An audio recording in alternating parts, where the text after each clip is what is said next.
Est-ce que ce matin vous êtes à la joie pour écouter la parole de Dieu?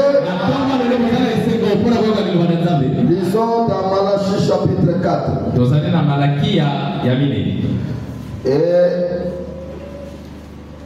Car voici le jour vient ardent comme une fournaise. Tous les hautains et tous les méchants seront comme du chaume. Les jours qui viennent les embrassera, dit l'Éternel des armées. Il ne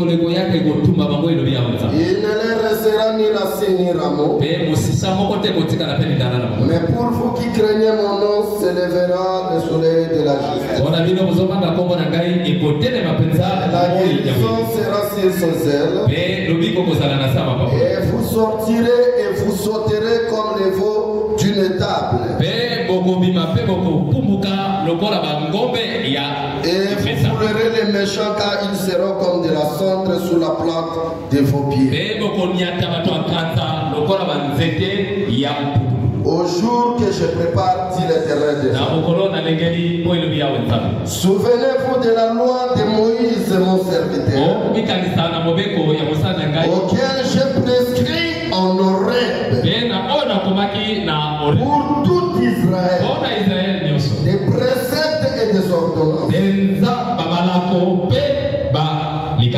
Voici, je vous enverrai Élie les prophètes.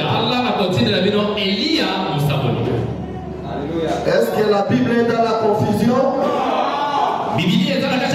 Est-ce que la Bible nous dit on nous envoyera Élie Dieu? La Bible nous dit on nous envoyera Élie les prophètes. Avant que le jour de l'Éternel arrive, ce jour grand et redoutable, il ramènera les cœurs des pères à leurs fils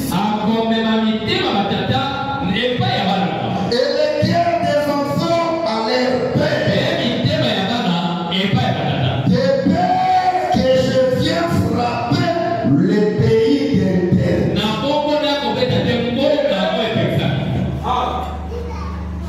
Amen. Je prie, mais je vais lire Apocalypse 10, 1 à 7. Et je vais prendre Amos chapitre 3, verset 7.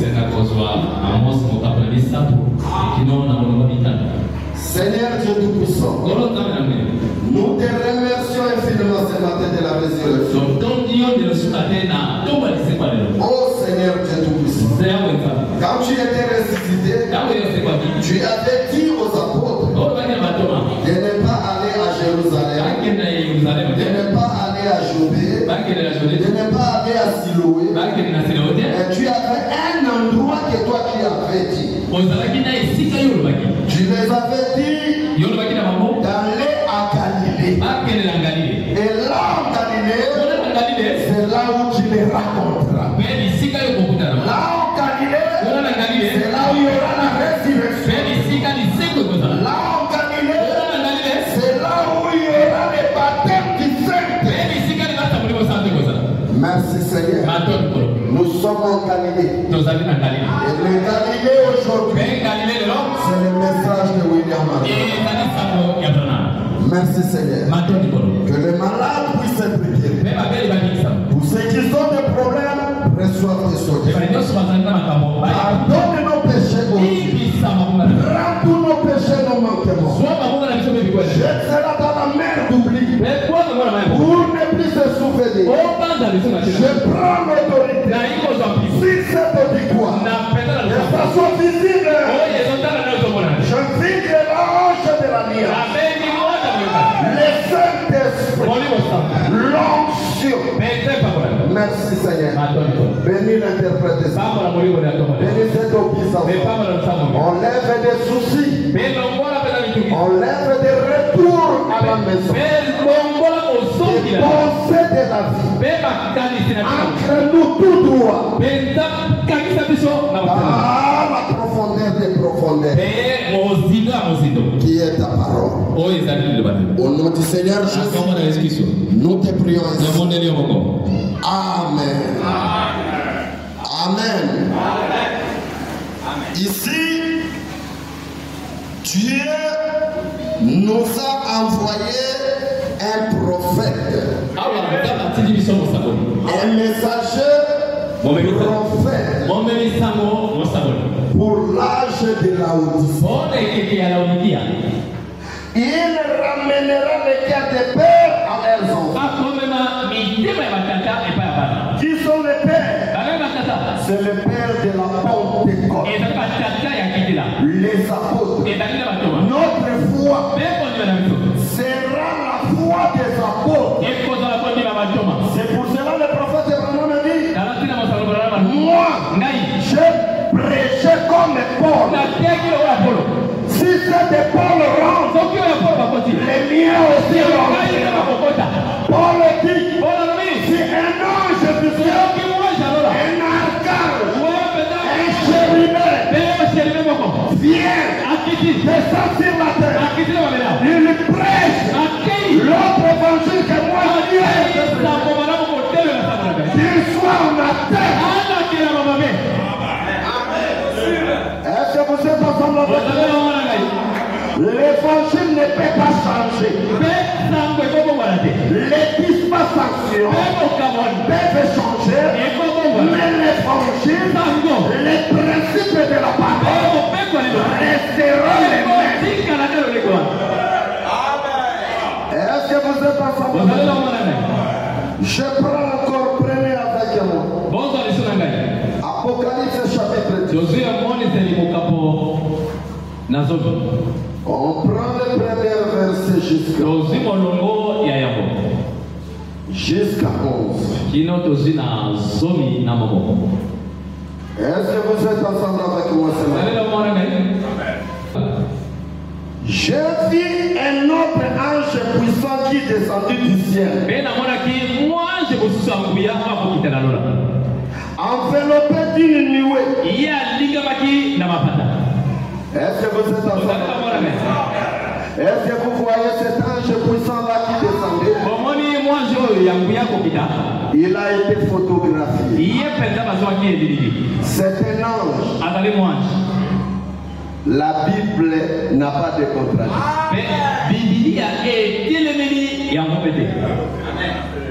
Pas de contradiction. J'ai vu un autre ange puissant descendre du ciel, enveloppé d'une nuée au-dessus de sa tête de l'arc-en-ciel. Et son visage était comme le soleil. Et ses pieds comme des colonnes de feu. Il tenait dans sa main un petit livre ouvert. Frère bien-aimé, les livres étaient fermés. Les livres étaient ouverts. Qui a ouvert les sorts? C'était l'âme.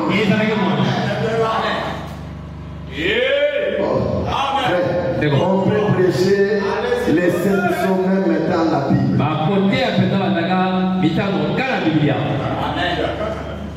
Katina Bible. Avant de prendre des doctrines, il faut chercher l'origine et l'original.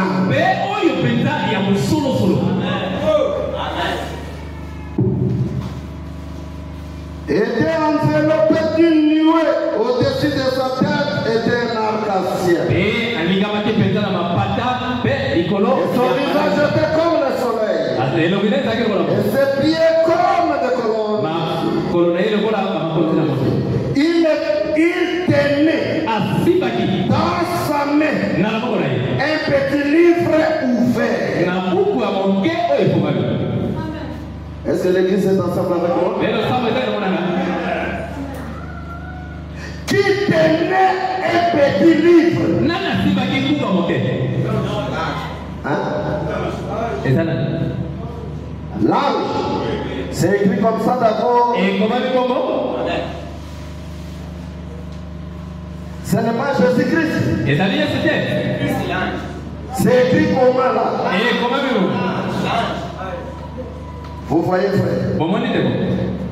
Je vais faire sortir quelque chose. Les prophètes Abraham dit Dieu c'est un Dieu amorphe. Dieu c'est un Dieu amorphe.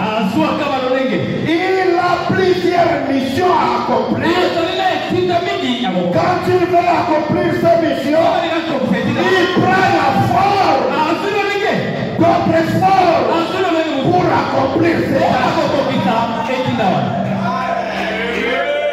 Est-ce que quelqu'un peut dire amen? Il voulait nous racheter, faire l'œuvre de la rédemption. Il devait devenir homme.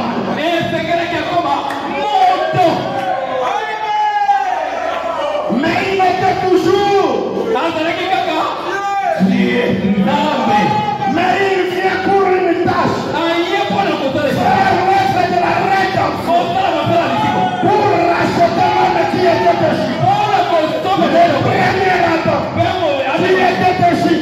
Le second Adam et le dernier Adam devait le racheter sous une forme d'un homme. Est-ce que quelqu'un peut dire amen? Maintenant, Adam est péché. Il avait perdu le titre de propriété incontestable.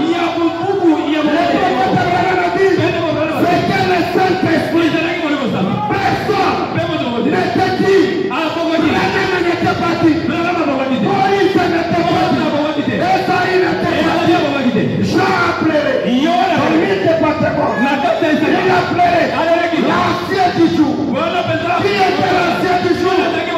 C'était lui-même. Il a transformé. Il a pris la forme d'un ancien du jour. Mais c'est toujours le Seigneur Jésus. Est-ce que vous êtes ensemble? Maintenant, il voulait restituer le titre de propriété incontestable à son détenteur. Amen. Maintenant, il était Jésus pour la rédemption. Il est Jésus. Maintenant, il a changé la marque. Il dit, je deviens l'ange du Seigneur. Et l'ange du Seigneur, c'est le Seigneur.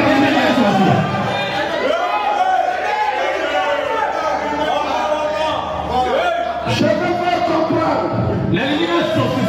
Un vieux prédicateur. Il est embrouillé. Il ne saisit pas la vision. Maintenant, il descend. Qui descend? L'ange de l'Apocalypse dit. Il ne descend pas comme le Seigneur Jésus-Christ.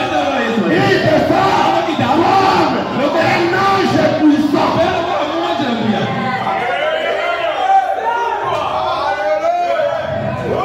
Amen. Amen. Amen. Il descend comme un ange puissant.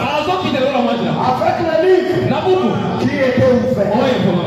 Oh, Branham a rempli les seaux. La Bible dit que l'ange avait le livre qui était ouvert. Il descend. Quand il descend, il fait trois choses. Premièrement, les cris de commandement. Deuxièmement, la foi d'arcane. Je me sens religieux. Les cris de commandement. C'est le message que nous écoutons. Ça nous ressemble. C'est un cri de commandement. Si tu étais dans les dénominations, ça vous fait sortir. Si tu as fait la sémence, tu étais dans le Kimbandi, il va vous faire sortir. Les cris de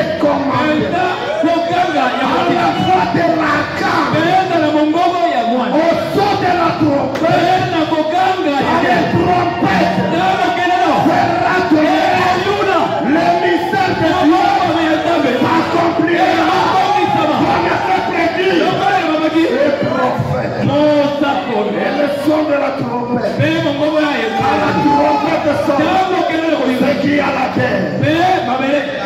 Ce qui est à la terre. Est-ce que vous êtes ensemble? Maintenant, l'ange puissant descend. Avec le livre qui était scellé au dedans, au dehors, scellé de sept sceaux. Il descend où? Il quitte le ciel. Il descend sur la terre. Sur la terre. Il a mis un pied dans la mer. La mer représente la foule. Et la foule, c'est un peuple. Et le peuple, c'est l'église. Et l'église doit recevoir la révélation. Il a mis un pied sur la terre. Un pied sur la terre. Il a juré. Il ne pouvait pas jurer au nom de Jéhovah de la Sainte Testament.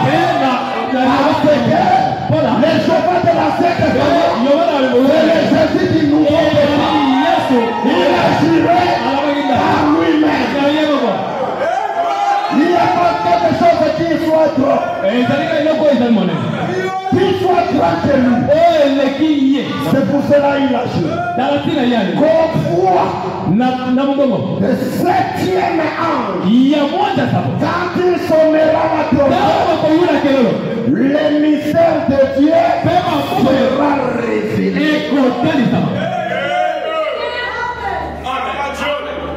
Est-ce que vous êtes ensemble avec moi? Maintenant, il descend. Il y prend. Comme c'était la révélation. La révélation ne peut pas être sur la terre. La révélation doit être sur le firmament. Il a pris Branham. Il lui a fait enlever dans la constellation. Il lui a enlevé plus que tout le monde. Il lui a donné les livres.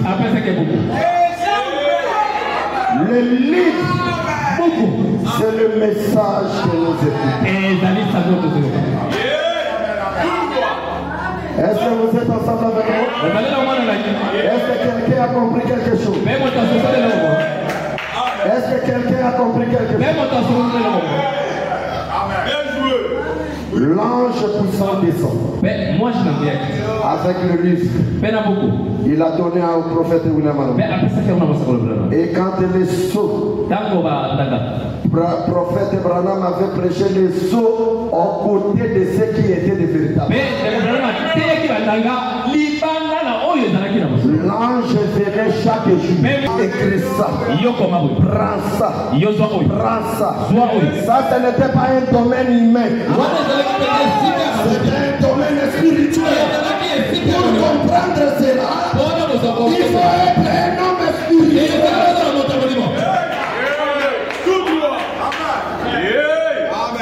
Amen. J'ai écouté un vieux dire. Alors, quand tu descendais, le prophète disait, et la Bible disait, tout est irrévérend. Est-ce que vous êtes ensemble avec moi? Cela veut dire la seconde bénéficie. Moi, je ne parlerai pas. J'aimerais que le prophète William Marion Branham puisse parler à ma place. Est-ce que vous êtes ensemble avec moi? Un vieux. Papa. Amen. Il dit, ce n'était pas un ange. C'était le Seigneur Jésus-Christ. Et c'était la seconde vénus. C'est on la contre avec la Bible. Tondi ma pakaya moto ou bien tondi ma Biblia.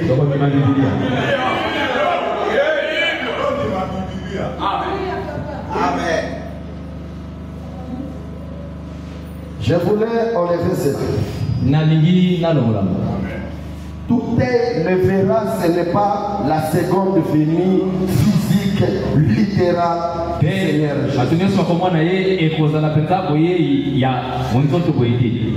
Je ne lirai pas cela. Quelqu'un va lire cela. Je prends cet âge de l'église. Exposé de cet âge de l'église. C'est le seul livre que William Marion Branham a écrit.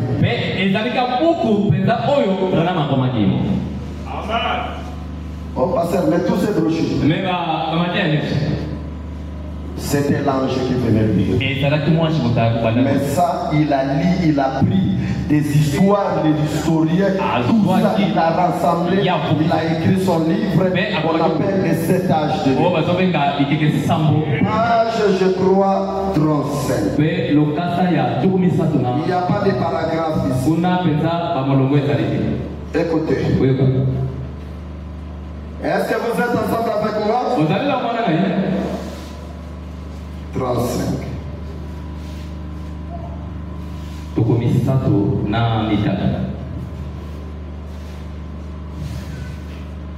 Tout œil le verra. Misognos. Et comment on a commencez. Voici, il vient avec les nuées. Tala asakoya kanali pata. Tout déplacement de Jésus-Christ, ça vient son déplacement avec le nuit. C'est un moyen de transport pour l'identifier. La colonne de Félix. Amen. Continue. Et tout œil le verra. Et ceux qui l'ont percé. Et toutes les attributs de la terre. Et la montera à cause de lui. Oui, amen. Jésus. Mais prophète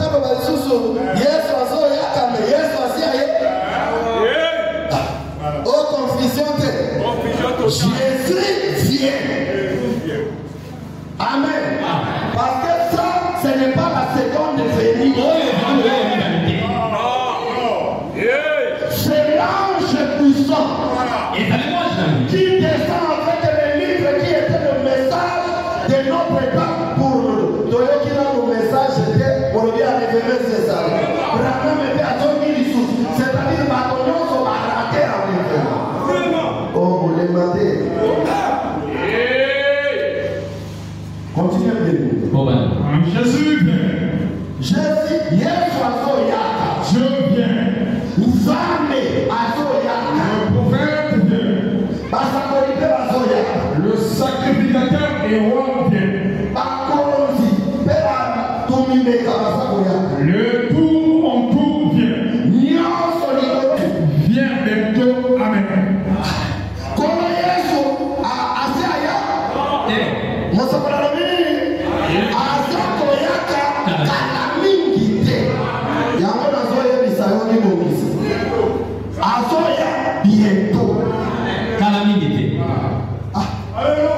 Continuez, frère. Il vient. Il vient dans les lieux. Il vient dans les lieux. Les lieux de gloire. Montagne de la transfiguration. Et que c'est le témoin resplendissait. Tandis que la puissance de Dieu l'enveloppait.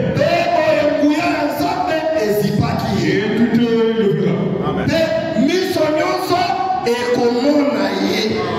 William Marion Branham. Ngaite. Bakaya moto pe ya mandefu ya pembete. Mais yomo ko moto yaki na liloba. Lobela biso. Tout est le verra. Et l'igi koloba. Église, est-ce que vous êtes ensemble avec moi?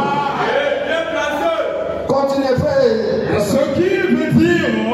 Et tout est le verra. Et l'igi koloba.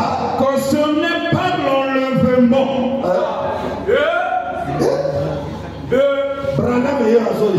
Que ce n'est pas l'enlèvement. Que tout est le verra.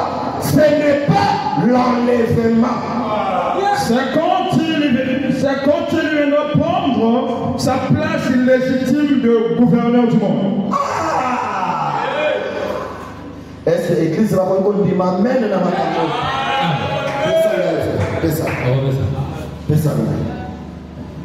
Est-ce que discussion est allée ce soir? Tout est levé là. Il est fait. Yesu ayi akoyama mundengeni. Avant ayaka, il faut appeler ça biso message. Oyo ya biso ekebiseli oyo ya biso ya eleko. Dieu ne peut pas juger quelqu'un sans avoir d'abord averti premièrement. Et ce qui nous avertit, c'est le message de William. C'est l'avertissement. Puis vient le juge. Tout est référent. Tout est référent. C'est l'enlèvement. Il nettoie. Je suis enlevé. Yo, on s'est enlevé, on fait mon noir. On voulait mater. Ça n'a pas Amen. Enoch était enlevé. Il était parti en haut ciel. Élie de Tishri. Il était monté. Et Élisée était resté. Jésus-Christ, avec les anciens de l'Ancien Testament, il s'était enlevé. Et le prophète Abraham dit, il avait aboli le premier paradis pour aller à la sixième étoile. Est-ce que c'est clair? Est-ce que c'est clair?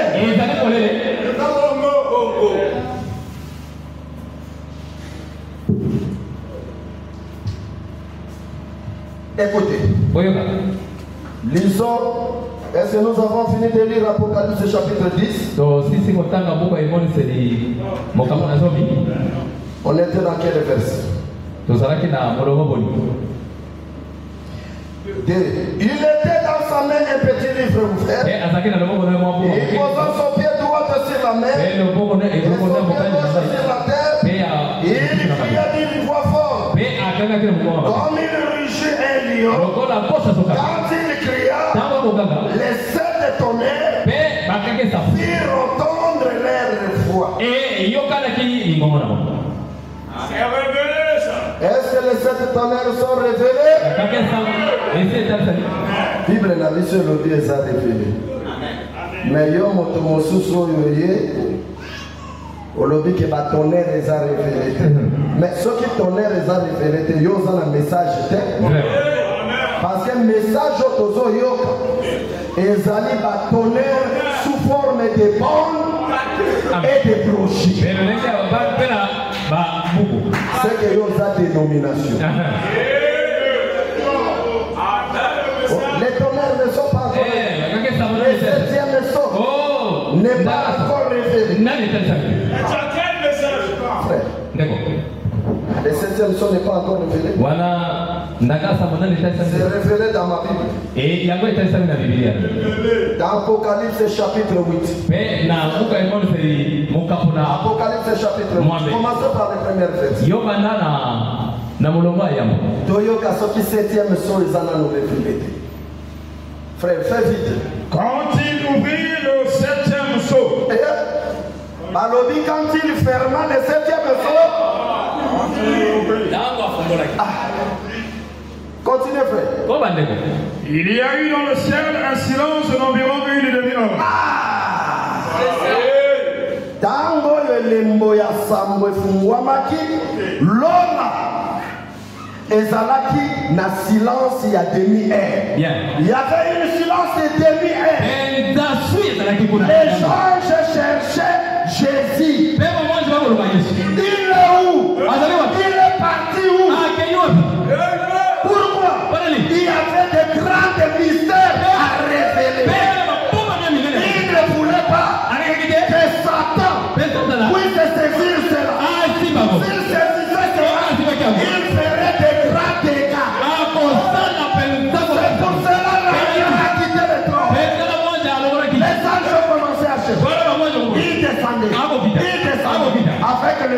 dans sa main qui était ouverte. 30 minutes de silence. Là où grâce absolue.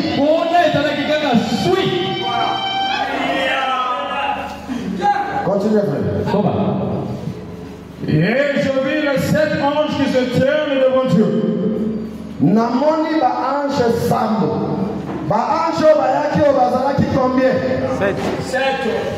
6 plus le 7e qui avait la torse bombée. Que le prophète Branham fixait les yeux. Il s'intéressait qu'à cet ange qui était au milieu avec une poitrine bombée. Amen. Cet ange, frère, finissez. Est-ce que les 7 tonnerres d'Apocalypse disaient révélés? Est-ce que le 7e sceau est révélé? Le prophète Branham dit le 7e sceau ramène Christ littéralement sur la terre. Est-ce que ça ramène Jésus? Non, ça ramène Christ. Et Christ, c'est le Saint-Esprit. Christ, c'est le Saint-Esprit. C'est pour cela cet ange, il descend avec le livre, les propriétés incontestables, qui était le Saint-Esprit. Merci les prophètes. Amen. Écoutez,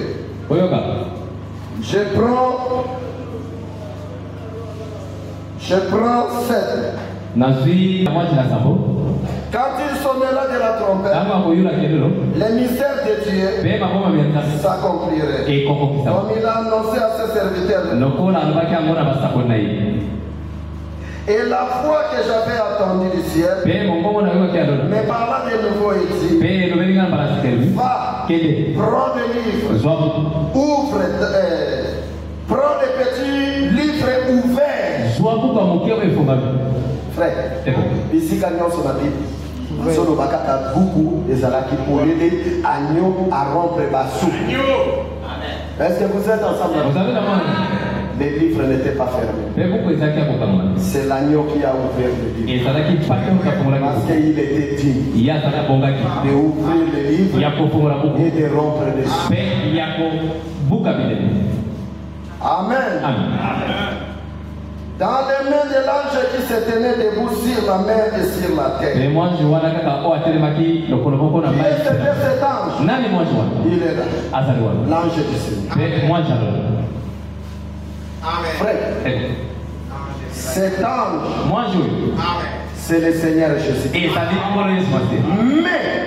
il ne vient pas comme le Seigneur Jésus. Il vient comme l'ange de l'Alliance. Là ici qu'ils ont fait ça boulou. Ils ont fait ça maillère ils sont solides à ma connaissance. Bon, si il y a une seconde de venir, ça les physique, enlèvement bateau accueil. Ils sont là, on a yo totikali. Bon, ceux qui totikali, ils disent qu'il y a de ce côté à bateau message. Pour aussi tosangi. Oh non, ceux qui vont coincer dans l'eau, oh non, nous attendons seulement la disparition. Pesa biso makomi eza ko ambrouiller foi ya bana na nzambe. Amen. Amen. Amen. Je veux dire quelque chose. Je lis là où nous avons lu dans Malachie, et le jour du Seigneur arrive. Le jour du Seigneur arrive, le jour grand et redoutable. Aujourd'hui, ce n'est pas le jour du Seigneur. Aujourd'hui, c'est le jour de l'homme. L'homme qui dirige. L'homme qui décide. L'homme fait tout ce qu'il fait. Parce que c'est son jour. Et le jour que nous vivons, c'est un jour de péché. Mais le jour du Seigneur viendra, c'est pour cela que nous nous préparons pour rentrer dans ces jours-là. Depuis l'histoire de l'humanité, il n'y a jamais eu un jour grand et redoutable. Il y a Kamo, il y a Somo.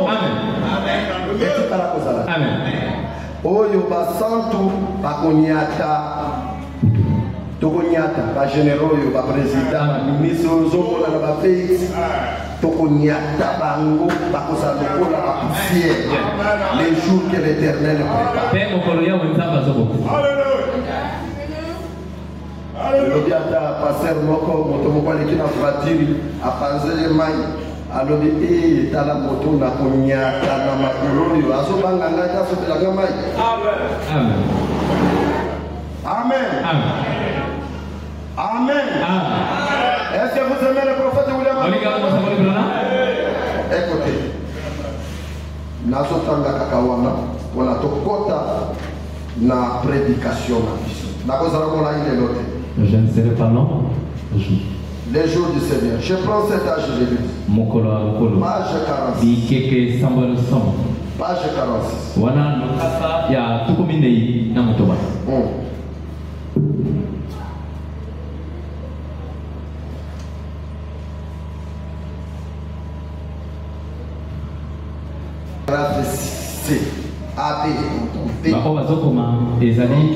Vous voyez, quand il n'y a pas de paragraphe, vous voyez les linéas là. Ça, on nomme ça A.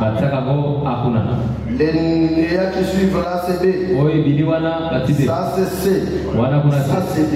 Peut-être vous allez écouter un pasteur, un prédicateur prêcher, il dit, dans cet âge-là de l'église, paragraphe A. Et quand vous allez, il n'y a pas de paragraphe A. Amen. Amen. Amen. Amen. Venez. Venez rapidement. Frère Richard, venez rapidement.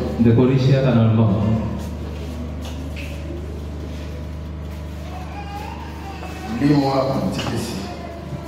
Moi aussi j'écoute. Lis-moi à partir d'ici. Reprenons maintenant notre passage de l'écriture.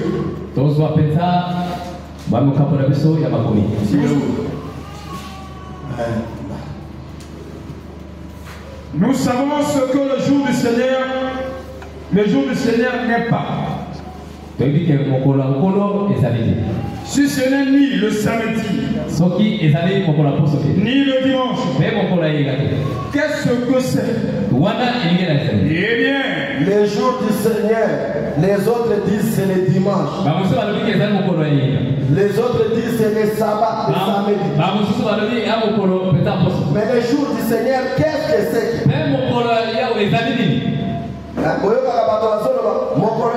Mokolo ya dimanche, mokolo ya nzambe.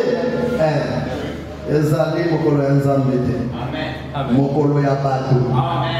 Amen. Continuez frère. Eh bien, disons-le comme ceci. Ce n'est pas certainement pas aujourd'hui le jour du Seigneur. Ezali le note mokolo na kolo. Continue. Aujourd'hui, c'est le jour de l'homme.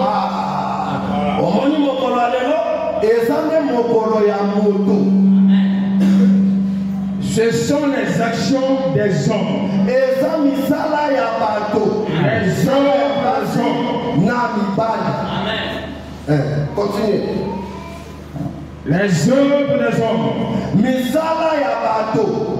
Amen. Misala ya basi na bundumba, mibali na bundumba, basi na milangwa, na kotonga, misala ya mabe. Amen. Eza mokolo na kolote. Amen. Continuez bien.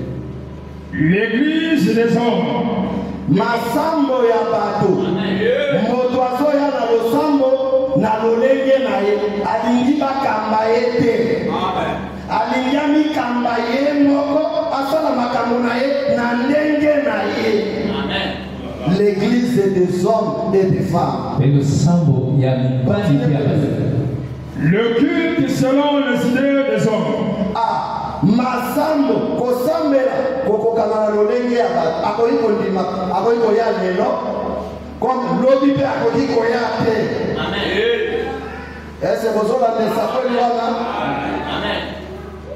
akoki kogene comme mpe aza na moto likolo na ye te nzambe azokunza ye te eglize ya bato aya soki alingi abika liloba soki alingi oyo alingi oyo yaboyi asali ndenge motema na ye epuse eglize ya bato. Continuez bien. Tout est de l'homme. Car c'est le monde de l'homme. Mais le jour du Seigneur arrive. Oui, assurément. Seulement au moment de la révélation de Jésus-Christ. Seulement au moment de la révélation de Jésus-Christ. Et comme mokolo ya nzambe eza koyaka kaka mokolo ya emoniseli na kolo Yesu Christ. Amen. Continue. Jean était ravi en esprit. Pe Yohana azalaki kuna na esprit. Ilwa azaki amemamaki na molimo. Et transporté par l'esprit. Pe amemamaki na molimo. Jusqu'à ce grand jour. Pe kino mokolo ya mibale ya koye na kolo. Continue. Le jour du Seigneur. Mokolo na kolo. Ce sera quand les jours des hommes seront terminés. Pe mokolo na kolo tano koya. Mikolo ya bato ya basi ya mibale. Amen. Ekosila nzambe nde akokoma kokamba. Les royaumes des hommes deviendront alors les royaumes de notre Dieu. Pe okonzi ya bato ekosuka ekosila pe okonzi ya nzambe na biso ekoya. Le jour du Seigneur. Mokolo na kolo. C'est quand les jugements s'abattront. Pe etango yo esambiselo ekozala. Après quoi viendra le millénium. Pe sima na yango mvula koto ekoyaka. Ok. Pour l'instant, le monde traite le chrétien comme bon, lui somme. Bato, bazakota la ba chrétien, lokola bango balingi. Bawo bazokendo l'exatan le pam. Yazwa mibali kiliki asala ndenga lingi ya mikanga ya bazo traiter biso ndenge ba.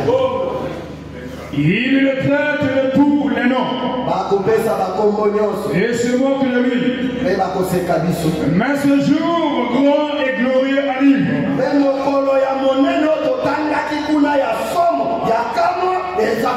Le jour où ils pousseront des gémissements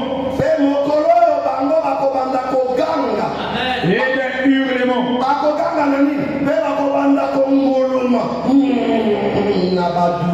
Car l'agneau viendra dans sa colère juger le monde.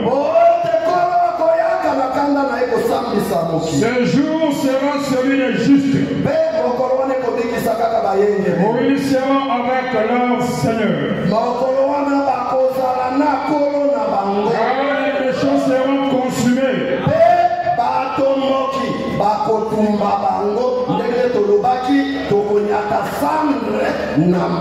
Et les justes entreront dans le millénium.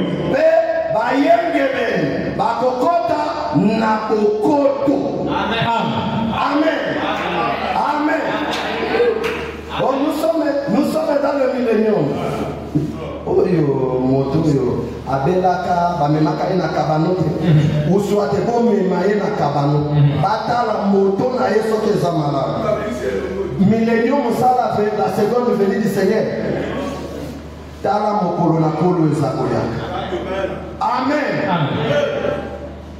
Frère lelo eza mokolo ya mwasi eza mokolo ya mobali aza kokende mwana na nzambe na bamakango na baboite de nuit na masanga na escroquerie na baaffaire. Oh bien aimé, c'est le jour de l'homme. Mokolo na nzambe koya bato baza kobika liloba nzambe te, bato baza kosakana liloba nzambe moto kotumba banga nazoyoka mene te ozobanga moto bika liloba nzambe soki ozobika liloba nzambe te moto ekotumba ye. Je vous dis la vérité, okokoma poussière pe tokoniata yo tokoniata poussière wana na makolo. Les jours que Dieu prépare. Et dans le millénium, il n'y aura pas de plaie. Frère, yo Yesu asiaya ozana millénium, moi nazo, moi c'est azobel, opération césarienne na moi c'est na kobot. Ozoke de mosala ba douleur mot frère, na millénium tokozala na difficulté mon côté. Nzambe akoesue mai ya misu mokufi akozala te moto akofeir te hôpitaux ekozala te. La guérison sera sur ses ailes. Tala mokolo oyo Nzambe azobongisela biso. Amen. Mais mokolo oyo wana bamosusu bakoya ngai nayemelaka yo ngai nasakolaka mpo na yo ngai nateyaka ngai nasutenaka akoyebisa bango bolongola wana nayebi bino te bato nayiniki te. Est-ce que tokoki koluka yango?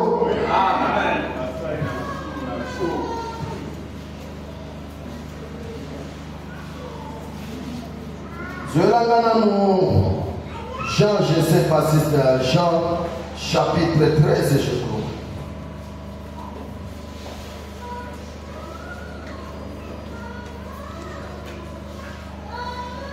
Jean chapitre 13, le verset 18, je crois. Frère, verset 18 jusqu'à 21. Yango.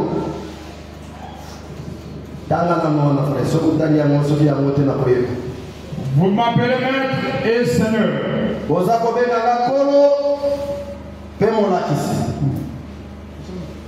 Frère, aujourd'hui Jean chapitre 13, 18. Ce n'est pas de vous. Ce n'est pas de vous tout ce que je parle. Je connais ce que j'ai choisi. Est-ce que vous avez ezabino bato bokorite bokonzite oyo nga naza koloba mais nzambe azoloba nayebi ba oyo ngai nasala nini frère tala nano. Ce n'est pas de vous que je parle. Je connais ce que j'ai choisi. Nayebi ba nani oyo nga napona. C'est ce qui me prend à mémoire parce qu'il y a un amen. Frère, mais il faut que l'écriture s'accomplisse. Celui qui mange avec moi, le Père a levé son talent contre moi.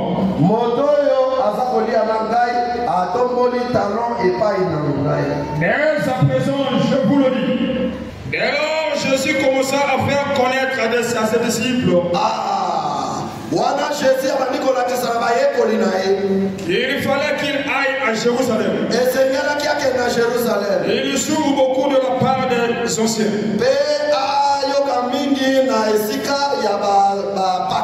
Les principaux sacrificateurs et les scribes, et qu'ils soient mis à mort. C'est ça. Amen.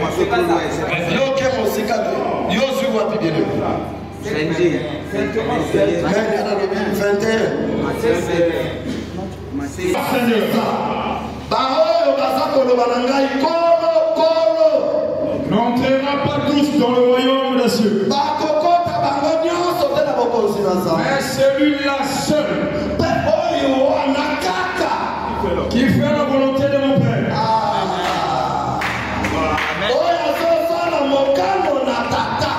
Qui est dans le ciel. Plusieurs me diront en ce jour-là.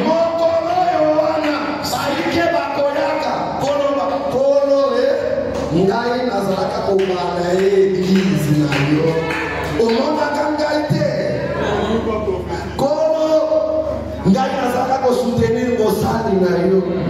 Omona kangaite. Kolo ngana teaka. Ndenge na zotea. Mosusu akoloma ngai na sakolaka. Na sakolaka. Na saka ko prophétiser ndeko ya kate. Amen. Tu es continué. Plusieurs me diront ce jour-là, Seigneur, Seigneur, n'avons-nous pas prophétisé par toi? N'avons-nous pas chassé les démons par toi? Prophétiser qui t'est? On a bateau à Sakola. Azoni Kalilomate, le quoi c'est ma président, Joe et comme le Colonel, Ngai, Nasakolaka, Attends, ça m'a soumou, professeur de Koyakate, Yokakou. Et n'avons-nous pas fait beaucoup de miracles avant toi? Disons pour ça qui dit calme, c'est lié, et les thèmes à comment on a eu. Alors je leur dirai. Yoka réponse aux hommes à côté, ça y est. Alors je leur dirai ouvertement.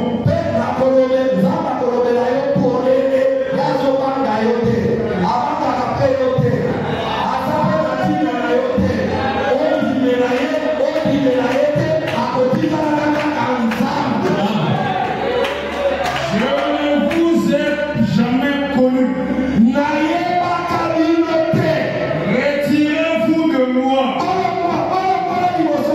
Vous qui commettez l'iniquité. C'est pourquoi quiconque entend ces paroles et que je dis est le même en pratique sera semblable à un homme prudent qui a bâti sa maison sur le roc.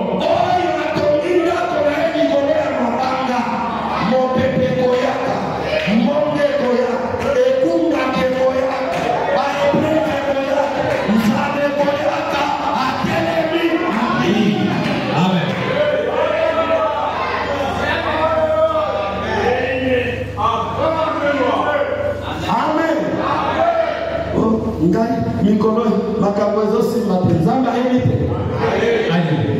nzambe akosani makambo na yo nzambe akosani maladi na yo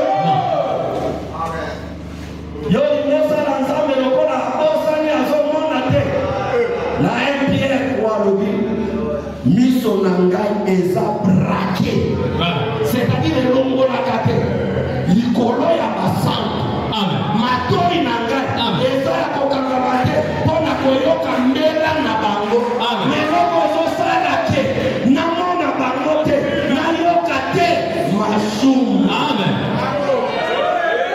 tika masumu yako okomona moto ya nzambe linga moto azoyebiso verite lokola ngai esoko bikili loba te okomona nzambe.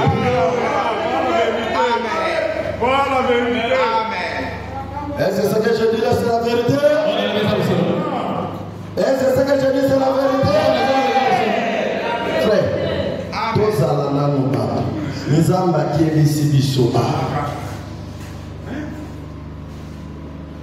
problème ya koya na losambo oya mokolo oyo olingi toyoki awa ndenge prophétie elobi mokolo na moto kosoutenir mosala na nzambe soki olingi frère moto oyo aza na libota alingaka te libota na ye ekonaitre chipe mwana ya libota ya malamu akotuna mama kuna ndenge ote papa na bino atiki eloko te mama nana mwa deni lawa Salamo eloko. Amen. Ezabo mote. Pona baseka libota te. Amen. Mais yoza ana libota ni. Makamwanzam au soutenir te qui pas kayote. C'est-à-dire libota na bezande moki et pas Lucifer. Oh. Zoé pema oye na nzambe komi pembe. Amen. Amen. Amen. Amen. Oui, Camoni. Frère, je n'en ai Romains chapitre 10, le verset 9. Chapitre 10, le verset 9. Nakoti ata na prédication en laïque na kokota ngwata na semaine. Pour lelo na yebi yo koya na semaine te. Ba pongo ne ba koya na semaine to kota na makambo. Amen. Kende kaka kuna lotoza. Télévision pas au quotidien à la télévision. Ce qui toque ne peut pas jouer à des armes monnaie. On a quitté les kendos au comment on a mis bali. Amen. Ogota otoazo azotika na losambo pona masolo ya bato ya lokuta. Basio basala masolo ba divorcer mibali ba bengisa ba mona ndako. Mutu makase leki mais binonde boso tala kabango o asala ki caprice boy ngapa na kosala mobali caprice boy soko sali caprice boy frère pe aza bien délivré te akosembo na moi loko moi liso vibia ni o te passer na beti ata kobeta te mais na sembo na ki ka moi loko. Amen. O liso fini. Pona nini atana kile soki karashika binzongo bazo sala frère filme makambo lokuta loni loko misango réalité ozama yele frère basi bazama yele mingite bien amen ndumba moko ya kala akoki kovanda azotango bakaboy yepe na bamanete ya minene loko ya baisiro tala lineti monene loko lesiro na saki monene akoko yina mwana moto ya chema kati wa pona nini mwasi wana ya ndumba atambola kiboye ngai pe nako makotambola amen obolema te bolema osomelanga elanga wala mwana kiwana ngana mwana kile moto ya mokili ya mosuni toko ni ata yona makolo yeah amen amen te yo moko zama momiye ke ngai ne nazo soki aye na kokende. C'est en croyant du cœur qu'on parvient à la justice. Andela na lingena yoka amen soki za diplomaza. Car c'est en croyant du cœur qu'on parvient à la justice. Ezalinde na kondimela liloba na bibeko. Bamoso bandimela kaka na bibeko. Na sera message. Sera message na mutu na bakwe. Oya boy ka oyete epesinaji so mwena benga exactement mawa baso benga kaina bakwe kuna yo ibara ya modini yango na ba mari de ni ba koya ko yo zamutu ya modini amen na lingana yo kamena na yo zamutu ya modini bo mari de ni ba za ba to ya ni ya modini ifo baya bako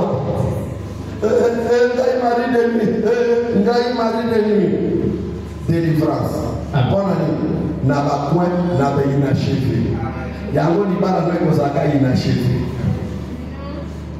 na yo ki amene na ba inachevé amikalo kuna banda ko ibukana na babombo ndi otobino mais ni bala na ko zaka inachevé na yo kamena base obiki biloba nzambe honoré yo. Je vous dis la vérité. Amen. Soko zaka na makango lelo obenga ngai sote tiare na liste noa. Okati mondelo ndenge bapejwa baka mondelo okati sanga mbolo te. Est-ce que quelqu'un peut dire amen à cela? Est-ce que quelqu'un peut dire amen à cela? Lisumu wene kimasumu nyoso na eleboyo ezande lisumu ya nzoto. Soki olobi lisumu wana oza pembeni neki. Yango nga nayebisaka bino na bote. Pour chaque année nasalaka mpe na nzambe na bible na ngai. Seigneur, mbula soki nakwei na mwasi longola ngai. Nasalaka ngo chaque année. Okokoka kosala yango bana na nga baza mike baoyaka nde ya mikolo bomoi na yo nde malamu te. Chaque année nasalaka yango. Est-ce que ce que je dis c'est la vérité? Église mobimba maboko na Bible soki nakwei na mwasi alongola ngai naza lisusu na tina te yoza na tina te ozo kweyaka oza na tina te na miso ya Nzambe. Amen. Na mwa voyage kuna amen. Frère, kosakana na bandimi ya file te. Kosakana na bandimi ya file te. Amen. Diable alala kanyao na bazazi na mboka te.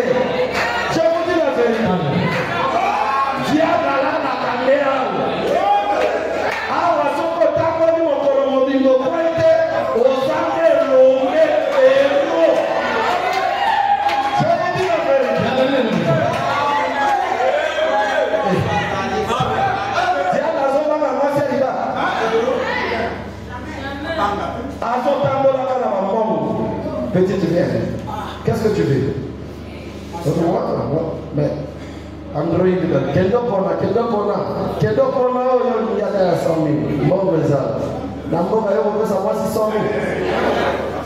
Si on va là, on est là, et là, on va dans 4 ici. Est-ce que ce que je dis, c'est la vérité? C'est la vérité. Amen. Amen.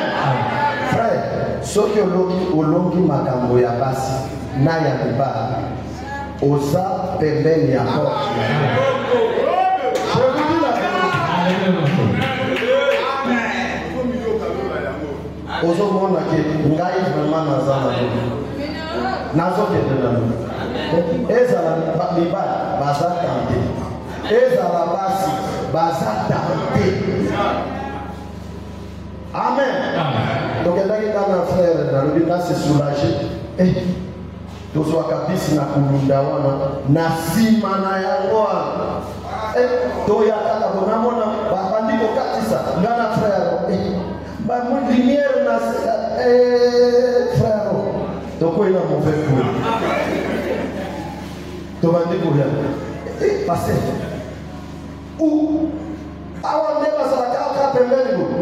Oya leka bupa baloli boy biso to kilopele no to kina doa au nom de Jésus leka aya oyo basi ya courage motivo ese na mboka kuna basi bazoka na libali bazoka ngata awa bazoka banganga bisika nyonso 1000 francs ozwi mwasi 2000 ozwi mwasi mwasi aza so na ntina nde awa na bazazile jamais frère eloko ezopesa basi valeur eza nde caractère yango ezosala ke frère aba soki te eloko te. Je vous dis la vérité. Nakomi kosukisa nakoti na litea na ngai te lelo ezalaki kaka avant tout totia mwa bani tokomi na ta ya suka boye na kolo ekomi boye na kolo ekomi. Frère aussi sécurité wana continuer. Et c'est en confessant de la bouche qu'on parvient au salut. Otatola tolobi sali bo biso tozondima lilobo ezala wa na bibego ezala wapi na motema. Est-ce que na motema na nzambe alandaka wana mpe alamukaka wana? Je doute fort. Ok, Matéa, osambo kimia nalingaka nde boye. Ngai chrétien, nzambe akufela biso na la croix. Le temps de péché est déjà passé. Le temps de péché est passé na moto aza rempli du Saint-Esprit. Aza na posa ya lisumu lisusu te, lisumu ekeka koma. Mais yo moto oza na ba petit chéri. Tefiri ya masumu eza na motema. On a vu le temps de péché est passé.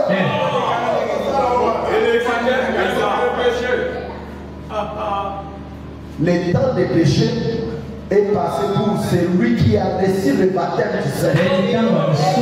Dieu habite en lui. Dieu a fait son demeure en lui. Il marche avec Dieu. Il dort avec Dieu. Il se réveille avec Dieu. Le péché et le désir de péché l'a déjà dit.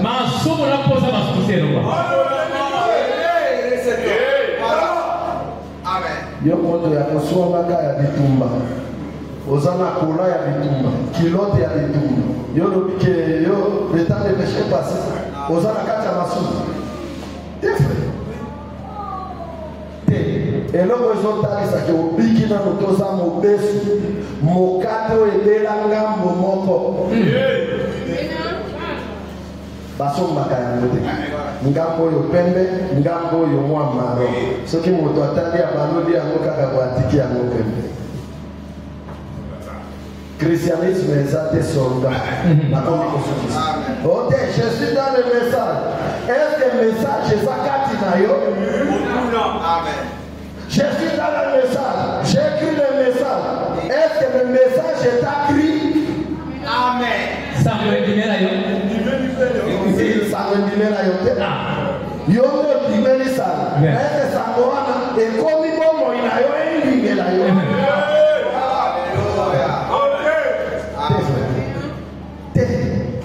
Tala como ina yo za kobi. Oza musika ya kozali loko nzamba ni koza. O Matéa ba Pierre ya kala. Yango nde moto ngaki biso Saint-Esprit. Bien. Olinga tokende na ba ministère. Como imabe ministère kovanda wapi? Septième seul kovanda wapi? Bonumbe silite, moyinde silite, lokude silite, kotonga silite. Septième seul kovanda wapi? Est-ce que ce que je dis c'est la vérité? Est-ce que ce que je dis c'est la vérité? Frère, si on a Osukisi et Sukaki, reprendre un moto Sukatawa.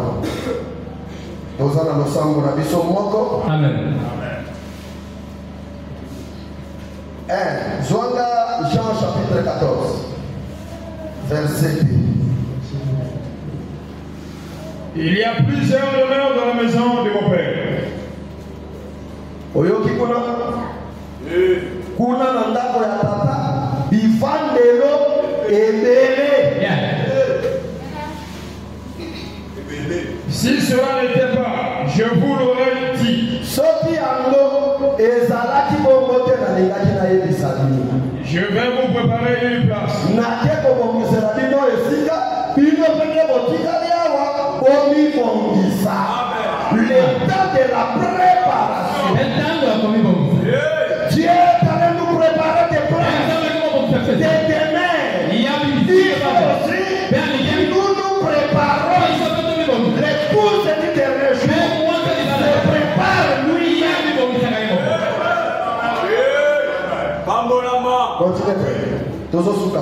Et lorsque j'en serai allé,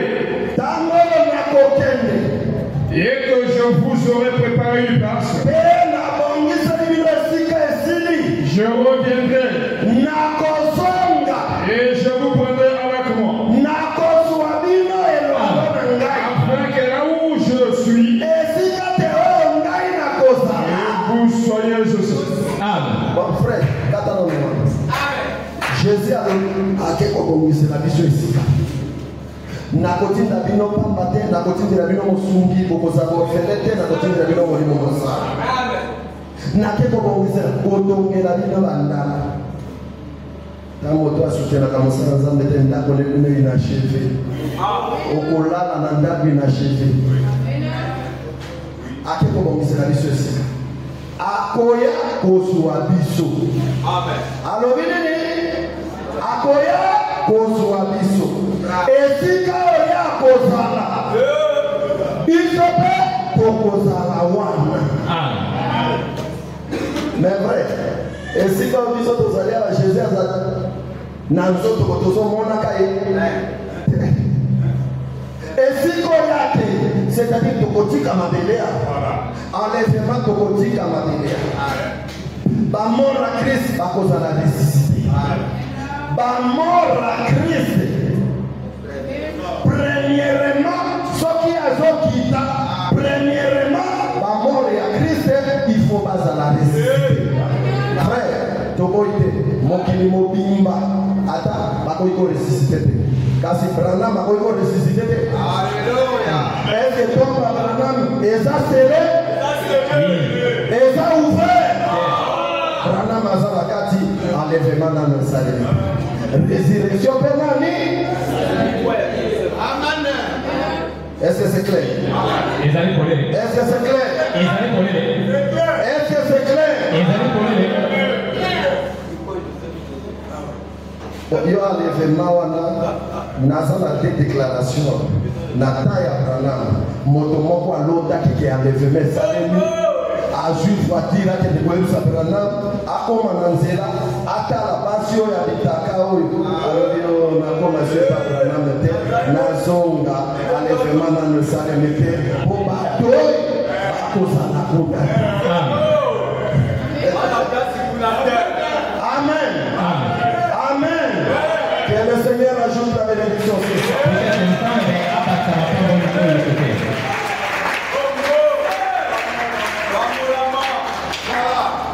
Espoir mon petit canina. Ezali kaka oye na ko. Soki moto alongole le espoir wana esili obebi. Amen.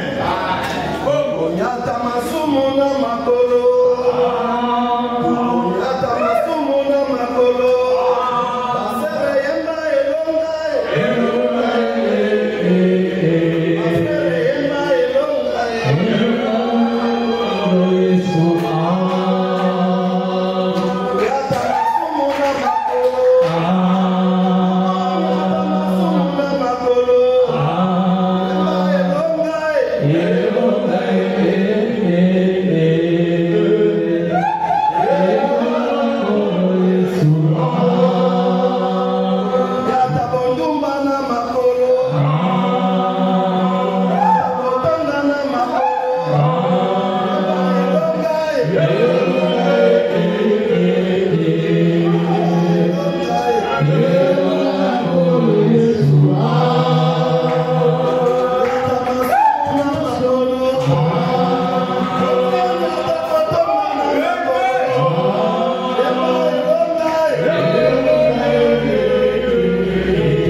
Pe masumu evandela ye.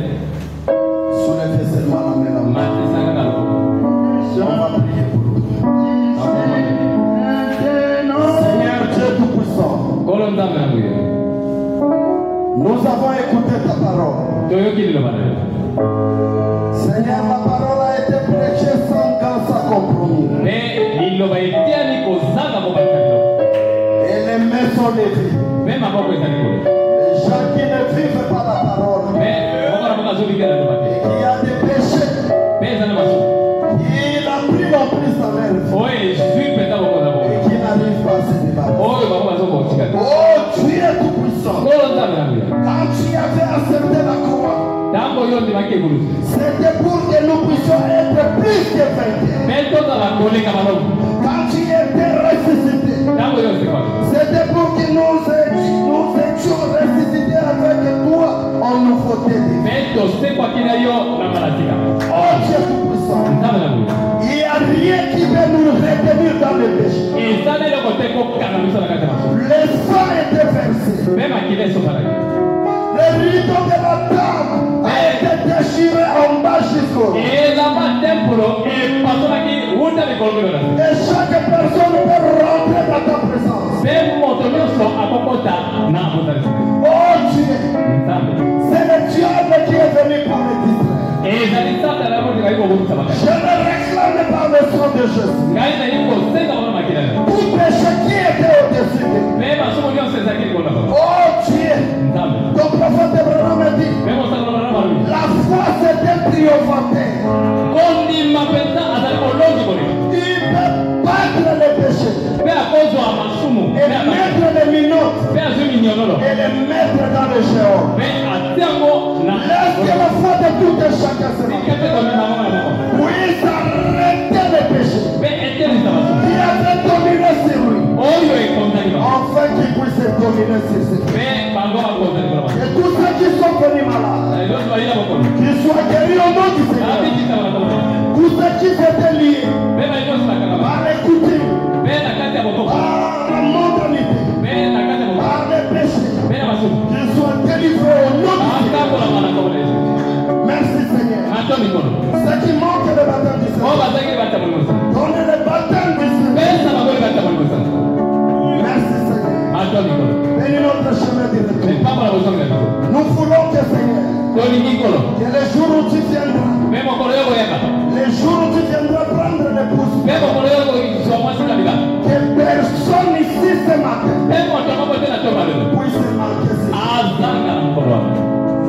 Ceux qui ne sont pas en ordre avec la parole, Bango bazana moloko te na liloba. donnez la force Pesa bango makasi. de mettre leur vie en ordre. Ya kotsako mwena mwana moloko. Ceux qui sont de négligence Bango bazana botioli mingi. dans les affaires de Dieu, Pe na misala ya nzambe. donnez la révélation. Pesa bango emonise. Bénis les dîmes et les offrandes. Bango la makamana wa mokolo. Bénis les pouces paroles du monde. Pe pambo la mwasa libala liloba. Bénis aussi Joël Pe Tabernacle. pambo la mwenza Qu'il moko. soit béni spirituellement, Bapambo la na molimo. physiquement, Na mtoto. Pe na matériellement biloko. et financièrement. Pe na misoto. Je les remets entre tes Na mains. tiki bango na maboko. Garde-les, Seigneur. Batela bango. Conduis-les, Seigneur, Pe kamba bango. avec le bâton à la main. Pe na likenda na maboko. S'ils sortent du chemin, Soki babimi na nzela. faites-les rendre. Yo soki sa bango na nzela. Même-moi, Seigneur, Ezala ngai. je suis un chrétien. Ngai naza mokristo. Je ne veux pas être un pasteur bon. Nalingi nazala te mokengeli kaka ya Je chileke. sors du chemin. Soki nabimi na nzela. Ramène-moi, Seigneur. Zongisa ngai. Ça, c'est ma prière de chaque jour. Yango nde mpenza libolo na mikolo. Garde-moi dans la parole. Oh, batela ngai na liloba. Au nom du Seigneur, Na kombo na Yesu. nous te prions.